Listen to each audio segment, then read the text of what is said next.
സുഹൃത്തുക്കളെ നമസ്കാരം. ഇന്ന് നമ്മളുള്ളത് നമ്മുടെ നാട്ടിൽ തന്നെയാണ്.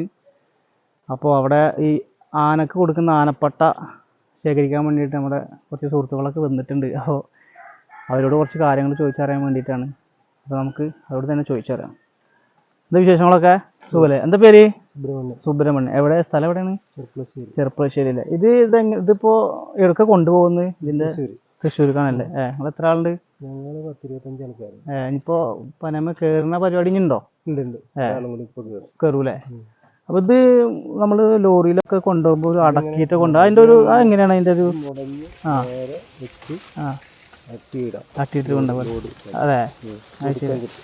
എത്ര ആനകളുണ്ട് നിങ്ങൾക്ക്? എങ്ങനെയാണ് നിങ്ങളുടെ ആനയില അതോ പട്ട?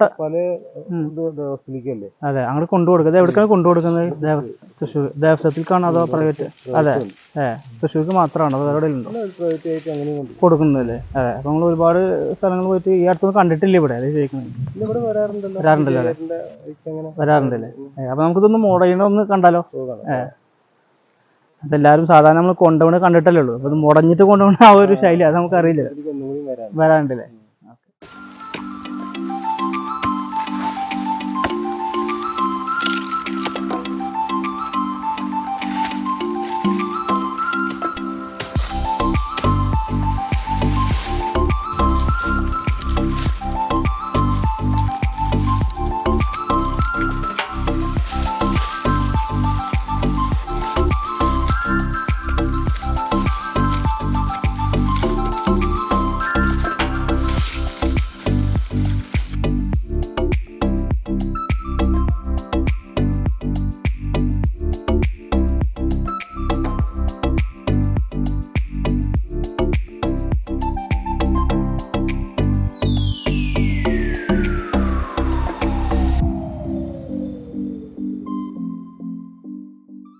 അപ്പൊ നിങ്ങൾ ഈ പനയുടെ മുകളിൽ കയറുന്ന സമയത്തേ നിങ്ങൾക്ക് എന്തെങ്കിലും ബുദ്ധിമുട്ടുകൾ ഉണ്ടായിട്ടുണ്ടോ? ഒരുപാട് കയറുന്നല്ലേ, കുറെ 13 വർഷമായി എന്നല്ലേ പറഞ്ഞു. അപ്പൊ എന്തെങ്കിലുമൊക്കെ അനുഭവങ്ങൾ? അതെ, അത് ശരി. എന്നിട്ട് ഡോക്ടറെ കാണിച്ചപ്പോ കുഴപ്പമില്ല. പിന്നെ വേറെ കടന്നില് അപ്പൊ ഒന്ന് അനുഭവം എന്തെങ്കിലുമൊക്കെ ഓർമ്മയിലുള്ള എന്തെങ്കിലുമൊക്കെ ഒരു പഴയ മോള് കേട്ട് പട്ട വെട്ടുമ്പോ തന്നെ തട്ടുമ്പോ നമ്മള് ഇറങ്ങി പോരും. പുളിയുറുമ്പ് കാണിച്ചാൽ വല്ലാണ്ട് സഹിക്കാൻ പറ്റാത്ത പുളിയുറുമ്പൊക്കെയാണ് ഇറങ്ങി പോരൂലേ? അപ്പൊ അങ്ങനെ വെട്ടാൻ പറ്റാത്ത സാഹചര്യം ഒക്കെ ഉണ്ടായിട്ടുണ്ടോ? ഇഷ്ടം പോലെ ഉണ്ടായിരുന്നില്ലേ? ഇപ്പൊ നമ്മള് 10 പന കണ്ടു കഴിഞ്ഞാൽ ചിലപ്പോ 8 വെട്ടാൻ പറ്റുള്ളൂ. 2 ചിലപ്പോ വെട്ടാൻ പറ്റില്ല. ചിലപ്പോ ഒന്നില് വണ്ണം കൂടിയിട്ട് പോകും. മഴക്കാലൊക്കെ ആയി നല്ല വഴുക്കല് പിടിച്ചില്ല. അപ്പൊ അങ്ങനെ ബുദ്ധിമുട്ടുകളുണ്ട്. ഇതൊരു സ്ഥിരമായിട്ടുള്ളതാണോ അതോ സീസണിന്റെ ഒരു? അല്ലല്ല, സ്ഥിരമായിട്ട് തന്നെ. 10 കൊല്ലമായിട്ട് സ്ഥിരമായിട്ട് പട്ടപ്പണി തന്നെയാണ്. വേറെ പണിക്കൊന്നും നോക്കില്ല. അങ്ങനെ പോകുന്ന ജീവിതങ്ങളൊക്കെ കുഴപ്പമില്ല. പണി ഉണ്ടെങ്കിൽ കുഴപ്പമില്ല, പണി ഇല്ലെങ്കിൽ പിന്നെ കഷ്ടപ്പാട് തന്നെയാണ്. നിങ്ങള് മൊത്തം എത്ര പേരുണ്ട് കമ്പനിയില്? ഞങ്ങള് 16 ആളുണ്ട്. 16 ആളുണ്ടല്ലേ? അതിൽ 6 കയറ്റക്കാരുണ്ട്, 10 അടിപ്പണിക്കാരുണ്ട്, 2 മാണിമാരുണ്ട്. പിന്നെ ഇത് എങ്ങോട്ടൊക്കെയാണ് പണം വെട്ടിട്ട് കൊണ്ടുപോകുന്നത്? ഇത് തൃശ്ശൂര് ആന ഉള്ളോട്ടേക്കൊക്കെ നമ്മളിപ്പോ ആനക്കാര് പണ്ടൊക്കെ ആനക്കാര് നടന്നു വിട്ടിറങ്ങും. അപ്പൊ ആനക്കാര് അങ്ങനെ വെട്ടാൻ പോവില്ല. അപ്പൊ നമ്മള് സാധനം സ്പോട്ടിൽ കൊണ്ടു കൊടുക്കുക. അപ്പൊ നമുക്കൊരു വരുമാനമായി, പണിയായി, അവർക്ക് അവരുടെ കാര്യങ്ങൾ നടക്കും. എവിടേക്കാണ് കൊണ്ടുപോകണത്? തൃശ്ശൂര്, തിരുവമ്പാടി, ചങ്ങനകുളങ്ങര, അങ്ങനെയൊക്കെ ഉള്ള ഓരോ അമ്പലം. ഗുരുവായൂർക്ക് ആഴ്ചയിൽ ഒരു ദിവസം കൊടുത്തു. ഇപ്പൊ പരിപാടികളുണ്ടല്ലോ, പുറത്ത് ആനകൾക്ക് എഴുന്നള്ളിപ്പുണ്ട്. അപ്പൊ അതിനൊക്കെ അങ്ങനെ പട്ടിറക്കി കൊടുക്കുന്നുണ്ട്. സ്ഥിരമായിട്ട് നമ്മള് മറ്റേ തിരുവമ്പാടിയിലേക്കാണ് കൊടുക്കുന്നത് അല്ലേ? തിരുവമ്പാടി, ചങ്ങനകുളങ്ങര ഒക്കെ സ്ഥിരം തന്നെ. തിരുവാണിക്കാവ്, അങ്ങനെ ഒരുവിധം ആനകളൊക്കെ ഉള്ള. ഇപ്പൊ ആനകള് അതിന് സുമാർ 1-2 ആനയുടെ ആനക്കാരാണ് പട്ട കൊട്ടുള്ളൂ.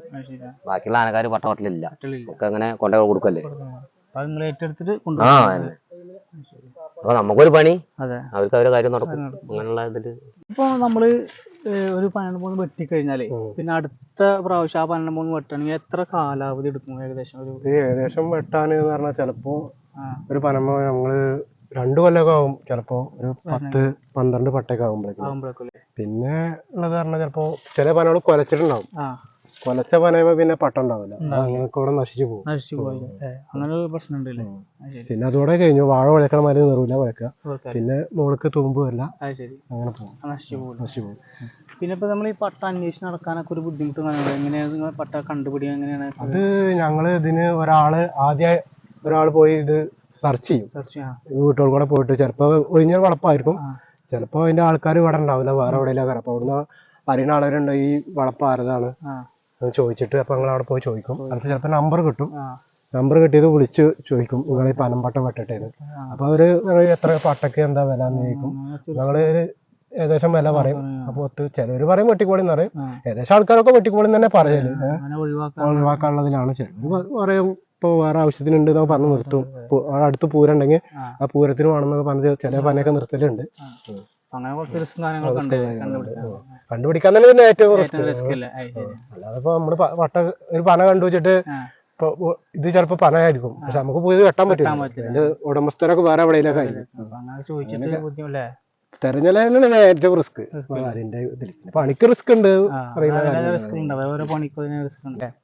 അപ്പോൾ നമ്മൾ ഇതിന്റെ ഓണറിന്റെ നമ്പർ ഇതിൽ കൊടുക്കുന്നുണ്ട്, ഇതിന്റെ ഡിസ്ക്രിപ്ഷനിൽ കൊടുക്കുന്നുണ്ട്. അപ്പോൾ ആൾക്കാർ ഇത് കാണുമ്പോൾ അത് കോണ്ടാക്ട് ചെയ്ത് കഴിഞ്ഞാൽ നിങ്ങൾക്ക് ഉപകാരമായിരിക്കും. ചിലപ്പോ ഇതില് പട്ടുണ്ടെങ്കിൽ അവിടെ വിളിച്ചു പറയാം. അത് നല്ലൊരു കാര്യമാണ്. നമ്പർ കൊടുക്കുന്നുണ്ട്. അപ്പോൾ ആളുകളൊക്കെ ഇത് കാണുന്നവർ കോണ്ടാക്ട് ചെയ്യുക, അവരുമായിട്ട് ബന്ധപ്പെടുക. അപ്പോൾ അത് അവർക്കൊരു ഉപകാരം ആവും. തീർച്ചയായിട്ടും ആവും. അപ്പോൾ സുഹൃത്തുക്കളെ, ഇന്നത്തെ വീഡിയോ അവസാനിക്കുകയാണ്. അപ്പോൾ എല്ലാവരും സപ്പോർട്ട് ചെയ്യുക. അതുപോലെ തന്നെ ലൈക്ക്, ഷെയർ, കമൻറ്റ്, സബ്സ്ക്രൈബ് ചെയ്യുക. അപ്പോൾ മറ്റൊരു വീഡിയോ ആയിട്ട് നമുക്ക് വീണ്ടും കാണാം.